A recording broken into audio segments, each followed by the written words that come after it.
I used to believe one thing my entire adult life, and I'm telling you this directly because I know many of you live by it too. If you stay useful, quiet, and agreeable long enough, the world will let you finish in peace. That belief nearly killed me. Not figuratively. Literally. The pain hit my chest on a Tuesday morning, sharp and sudden, right between two emails marked urgent. My first thought wasn't that I might die. It was that I couldn't afford to draw attention. That single thought explains almost every mistake I made afterward. I'm 58. My name is Rick Hayes. For more than 30 years, I worked in the same corporate tower in downtown Chicago. Same badge, same parking level, same floor. I wasn't important enough to be famous and not disposable enough to be ignored. I was dependable. The man managers trusted because I never surprised them. I stayed late. I took responsibility without asking for credit. When something broke quietly, I fixed it quietly. I told myself that was dignity. I told myself that was respect. What it really was convenience. When the paramedics wheeled me through the lobby on a gurney, I stared at the ceiling lights and felt something I hadn't expected. Embarrassment. Men I'd worked beside for decades stood frozen, unsure where to look. No one asked a question. No one made a joke. I realized then that illness in a workplace isn't seen as danger.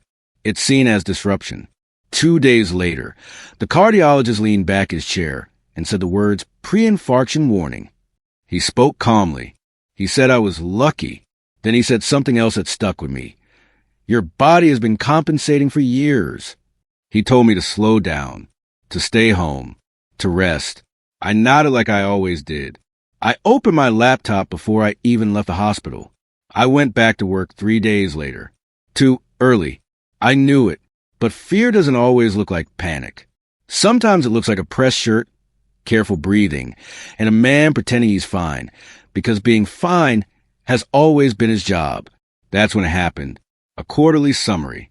A spreadsheet I'd reviewed hundreds of times in my career. Fatigue blurred the numbers just enough for me to enter the wrong figure under projected losses. It wasn't reckless. It wasn't dramatic. It was human, and it showed up on the screen during a senior review. The room went quiet in a way that felt surgical. No one laughed. No one rushed to defend me. A junior analyst, good kid, probably terrified, cleared his throat and corrected the number. I remember the exact second when the looks changed. Not concern, not anger. Assessment, like mechanics listening to an engine they suspected might fail soon. That was the moment I understood something fundamental had shifted. At 2:14 p.m., I received an email from the CEO's assistant. No greeting, no explanation, just 3 words. "She'll see you. Eleanor Blake, 52, brilliant, efficient, a woman who never wasted language or motion." When I stepped into her office, she closed the door, then offered me a seat and said, "Sit down." Not gently, not harshly, like the outcome had already been discussed without me. Here was my internal choice, and I want you to hear it clearly because this is where many men like us fail. I could speak. I could tell her about the hospital, the medication, the nights I hadn't slept. I could remind her of the decades I'd given this place. Or I could do what I'd trained myself to do for 30 years. Say less, absorb more, make myself smaller. I chose silence. Again, she slid the printed report across the desk. My mistake was highlighted in yellow. Clean. Precise. "This isn't like you," she said. Then she added, almost casually, "It happened after your medical issue." She wasn't accusing me. She was categorizing me. I nodded, because nodding had always worked before. Then she leaned back slightly and delivered the line that changed how I saw everything. "One mistake doesn't end a career," she said. She paused, just long enough for relief to start forming. Then she finished the thought. "But it does end the benefit of the doubt." She looked straight at me and added, "And Rick, men your age don't get that back." I felt something cold settle in my stomach. She wasn't angry. She wasn't cruel. She was honest in a way that leaves scars. "We can't afford unpredictability," she continued. "Not at this level. There are younger teams who don't come with question marks." That was the moment I understood I hadn't been called in to be warned. I'd been called in to be reclassified. I walked out of her office past people who suddenly seemed very busy with their screens. No one asked how I was feeling. No one mentioned the ambulance. I realized then that all those years of being reliable hadn't built protection. They'd built expectation. And the moment I failed to meet it, I wasn't a man with history. I was a liability with a resume. That's where this story truly begins. Because from that day on, every decision I made came down to the same question I'd avoided my entire life. Do I keep being convenient for everyone else? Or do I finally admit what being convenient has already cost me? I didn't sleep after that meeting. Not because of the heart medication, that part worked, but because of something heavier that no pill touches. I kept hearing her voice in my head, calm and precise, the way you speak when you've already decided where someone belongs. If you're watching this and you're past 50, you know that moment, the one where you realize your name now carries a footnote. I sat in my car the next morning, engine running in the underground garage, and stared at my own face in the mirror longer than usual, trying to figure out when exactly I crossed from reliable to replaceable. I walked into the office late on purpose. That alone felt like rebellion. For 30 years, I'd been early, earlier than needed, earlier than expected. That morning, I wanted to see what happened if I stopped proving myself. The answer was immediate. Conversations ended when I approached. A project meeting I'd helped design went forward without me. No message. No explanation, just absence. That's how organizations punish without leaving fingerprints. By mid-morning, my chest tightened again. Not sharp pain, pressure. The kind that makes you count breaths. I locked myself in a restroom stall and waited it out, one hand against the wall, listening to my heartbeat like it belonged to someone else. There was my internal choice, clear as day. Tell someone or don't. Admit that the warning hadn't passed. I chose a familiar lie. I splashed water on my face, straightened my tie, and went back to my desk. Being fine had always been my most valuable skill. She didn't summon me. That silence mattered. When Eleanor Blake wanted control, she took it openly.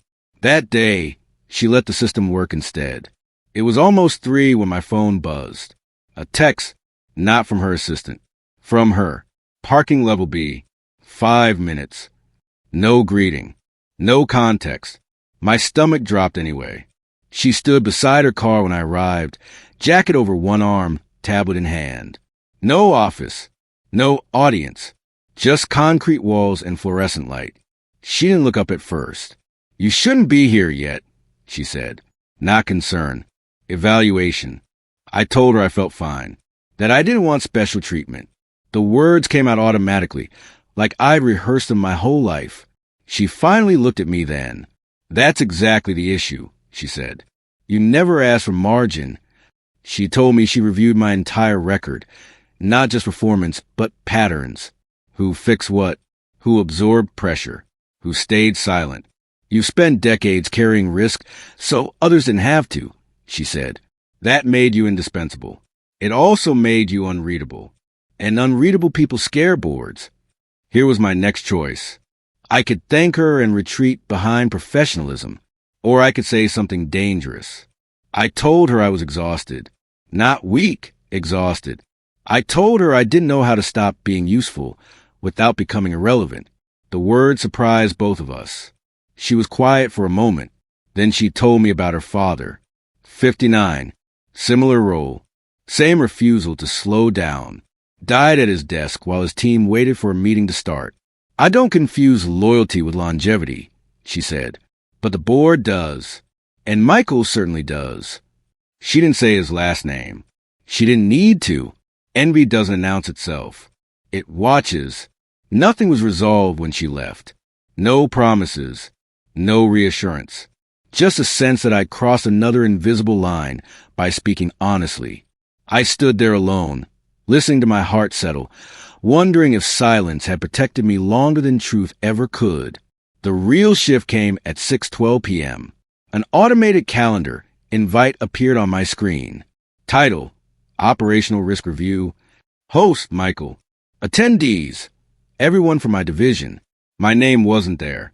That was the moment it stopped being about my health. It was about control. And I understood, standing there in the empty office, that whatever I chose next would cost me something I wouldn't get back. I found out I'd been removed from the operational risk review, the same way you find out you've been replaced in a family photo, by noticing empty space where you used to stand. The invite sat in my inbox like a silent verdict. Everyone from my division was required. My name wasn't. And if you've ever worked long enough to earn a legacy, you know what that omission means. They weren't discussing my work. They were discussing me. The next morning, I walked into a new sign on the conference room door. Risk review, 9 a.m. The letters were printed, taped crooked, and somehow that made it worse. Not a formal announcement, just a label like an infection. People avoided my eyes as they filed in. Someone I'd trained, nice kid, still hungry, mumbled, "Morning, Rick," then glanced away as if my age might rub off. Behind me, I heard a whisper, "Is he okay?" And another voice answer, "He used to be." That was the cruelest part. They weren't angry. They were already mourning me. Like I resigned without telling anyone. Quiet. I had a choice before 9. I could go to my desk and pretend I hadn't seen the sign, or I could walk into that room uninvited and force them to say it to my face. My heart thumped hard enough to feel in my throat. I told myself it was anger. It wasn't. It was fear wearing a suit. I walked in anyway. Michael Lane was at the head of the table, sleeves rolled, tablet glowing, the picture of youthful competence. He smiled like we were old friends. "Rick," he said, a little too loud, so everyone heard. "This is a restricted session." There it was, my first public slap. I felt heat climb my neck. A few people stared at their notepads like salvation was written there. I could turn around and save a shred of dignity, or I could stay and risk losing all of it. I stayed. "I'm the one you're reviewing," I said. My voice came out steady, which surprised me. If there's a concern, I'd like to hear it. Michael didn't raise his voice. He didn't need to. "This isn't personal," he said, and that was the most personal sentence of all. Then he tapped his screen, and the projector lit up with a slide titled Operational Continuity, Key Person Risk. Under it, in clean bullet points, was my name. Recent medical event, documented error in Q3 forecast, elevated stress indicators, self-reported. Succession coverage, insufficient. My stomach dropped. Self-reported? I asked. He glanced at the HR director. She didn't meet my eyes. That's when I understood. Someone had pulled my health notes from my return to work paperwork. The private lines you sign without reading. One checkbox. One sentence. Suddenly my heart wasn't mine anymore. It was a liability shared in a room of people who used to call me the steady one. Across the table, Nora sat perfectly still. Eleanor Blake, CO. She didn't look at the slide. She looked at faces, counting reactions, measuring loyalty. When her eyes finally met mine, there was something in them I hadn't seen before. Calculation mixed with regret. Not sympathy. Regret. Michael continued, smooth as glass. Rick has served this company well, he said. But we need predictability. We need continuity. This is about protecting the organization. I heard a low cough. Someone shifting in their chair. Tiny sounds that suddenly felt like betrayal. My chest tightened again. Not pain, but pressure, the kind that makes you wonder if your body is about to prove their point right in front of everyone. Here was my internal choice, sharp and ugly. Keep quiet and let them reframe my life as a risk memo, or speak up and maybe trigger the very collapse they were predicting.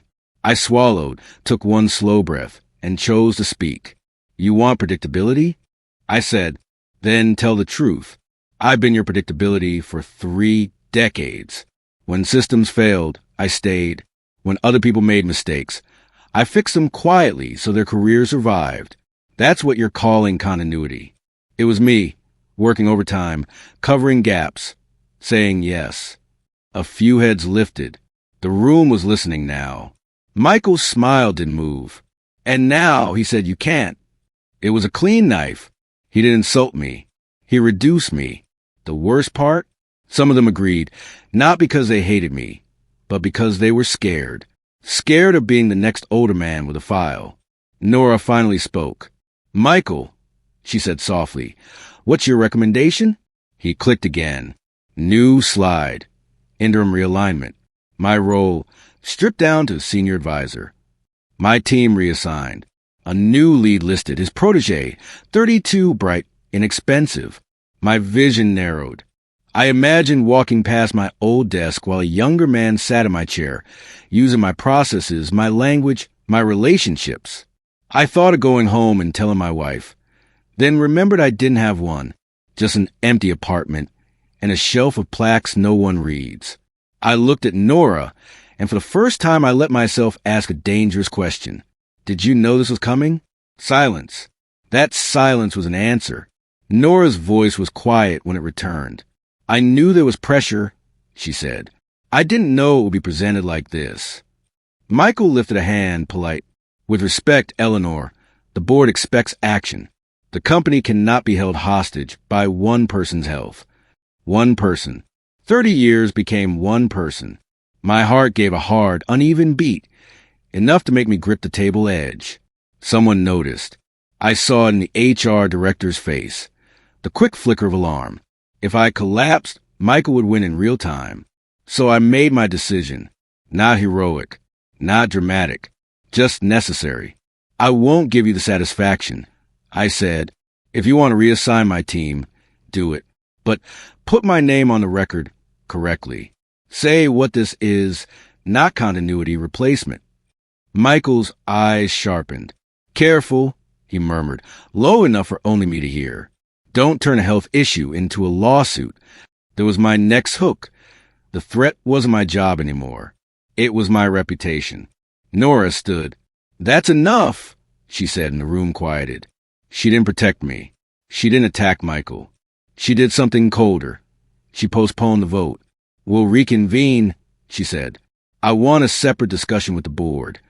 Everyone filed out, and I was left in that room with my pulse banging in my ears and my dignity hanging by a thread. As I reached the door, Michael's voice followed me, casual, lethal. Rick, he called, you were a legend until you became a question mark.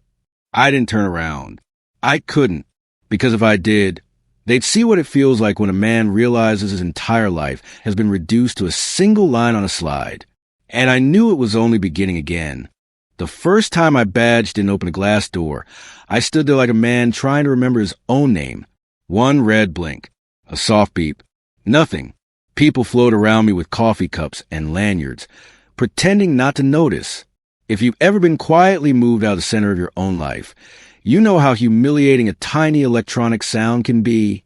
I tried again, slower, as if dignity could be swiped. The guard finally waved me through without a word. That was reality's hook. I was still allowed inside, but no longer welcomed. I'm Rick Hayes, 58, and in the week after that risk review, my career didn't end with a dramatic box on my desk. It ended with subtraction. My calendar emptied. My name disappeared from email threads. My old conference room was suddenly booked whenever I tried to reserve it. The new title HR emailed. Senior advisor. Looked respectable in black font. In practice, it meant I could speak, but no one had to listen. Michael Lane moved fast. He didn't gloat in public. He didn't need to. He simply sat in my chair during the Monday stand-up and ran the meeting as if he'd always owned the room. He even used my phrases, let's keep it clean, no surprises, like he'd inherited my voice along with my team. The younger guys laughed a little too hard at his jokes. The older ones kept their faces neutral, which was worse. And Eleanor Blake. Nora disappeared. That part hit harder than the demotion. After the conference room scene, I expected a message. A single line. I'm working on it. Something. Instead, there was nothing. No hallway glance. No late-night call. When I passed her assistant's desk, the assistant looked at me like I was furniture. I told myself Eleanor was busy. The truth I avoided was simpler. Maybe she'd chosen the company. Maybe she decided I wasn't worth the fight. My chest reminded me of it every morning. Not the sharp pain from that first scare, but a dull pressure that arrived like a bill. I started carrying my pill bottle in my pocket instead of leaving it in the drawer, because drawers belong to people with offices.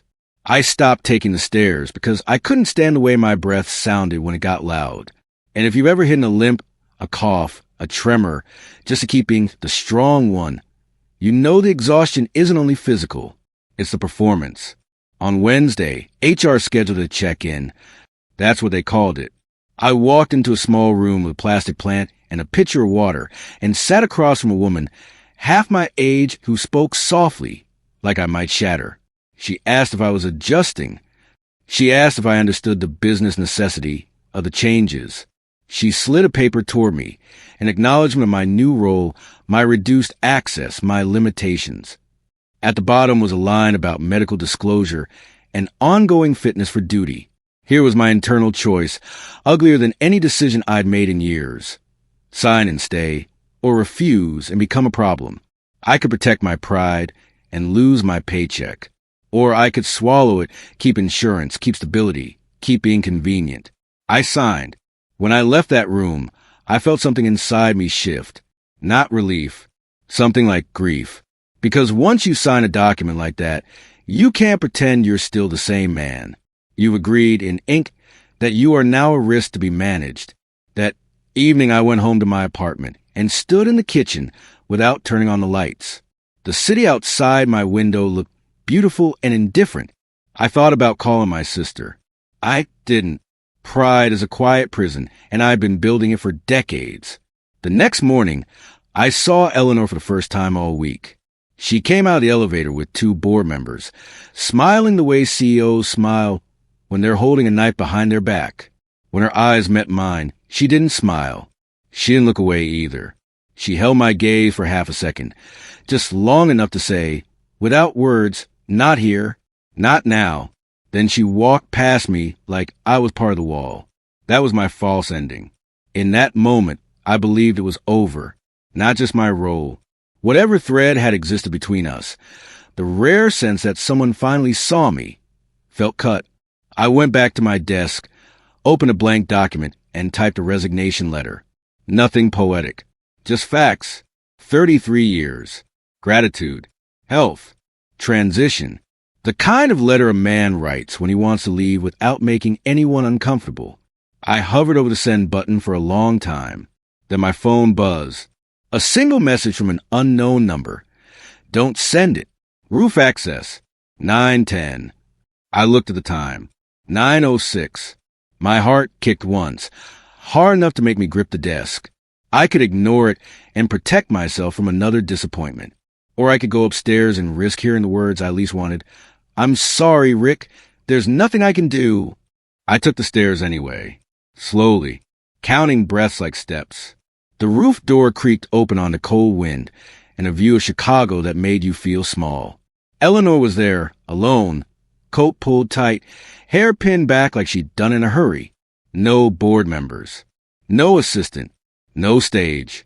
She didn't turn when I stepped out. She kept her eyes on the skyline, and for a second she looked tired. Not CEO tired.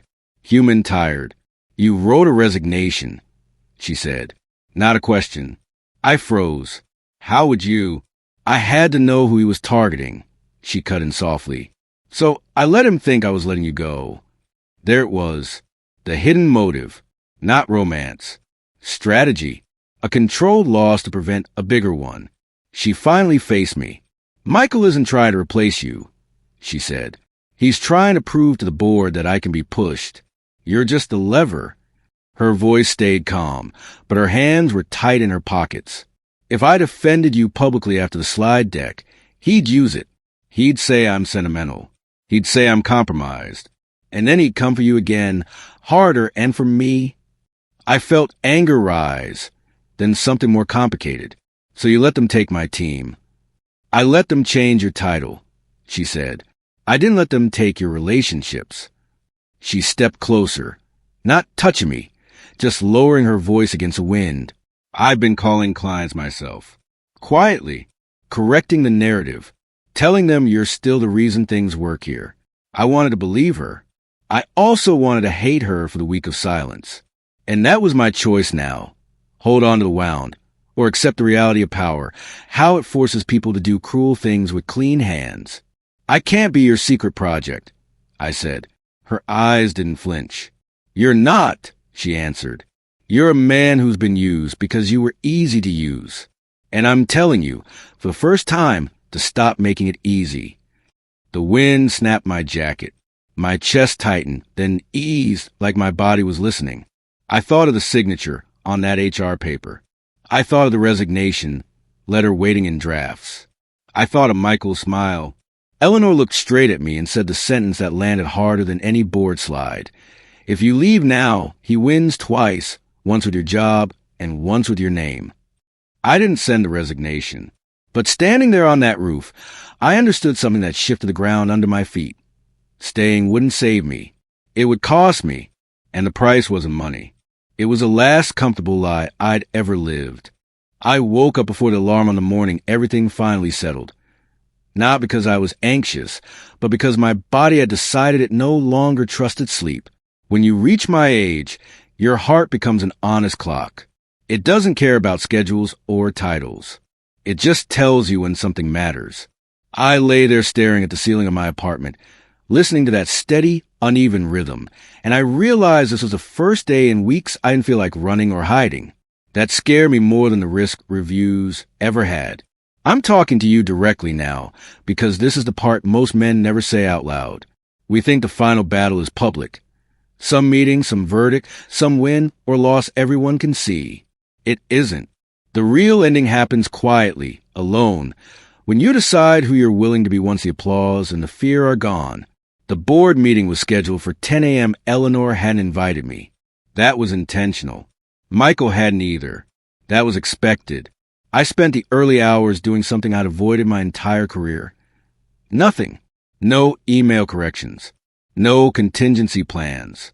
No quiet rescues. I drank my coffee slowly and let the silence prove I still existed without being useful. By 9:30, my phone buzzed. A message from HR reminded me of my advisory status and asking me to remain available.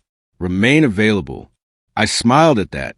33 years of service, and I was still defined by availability. That was my last illusion cracking. Here was my final internal choice, and it was sharper than all the others combined.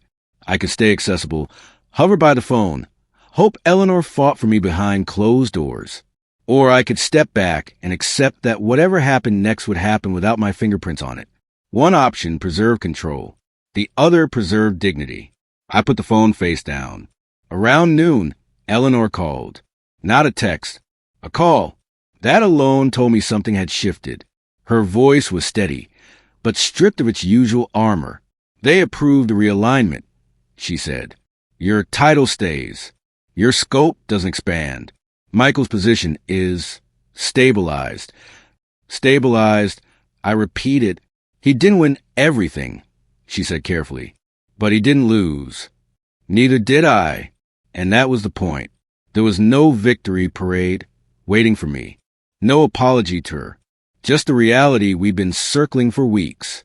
"I'm stepping down as CEO at the end of the quarter," she added. That was the moment that landed hardest. I didn't speak right away. I thought of the roof, the wind, the way she'd looked when no one was watching. Was this always a plan? I asked. "No," she said, "but it became the right one." She explained without justifying herself.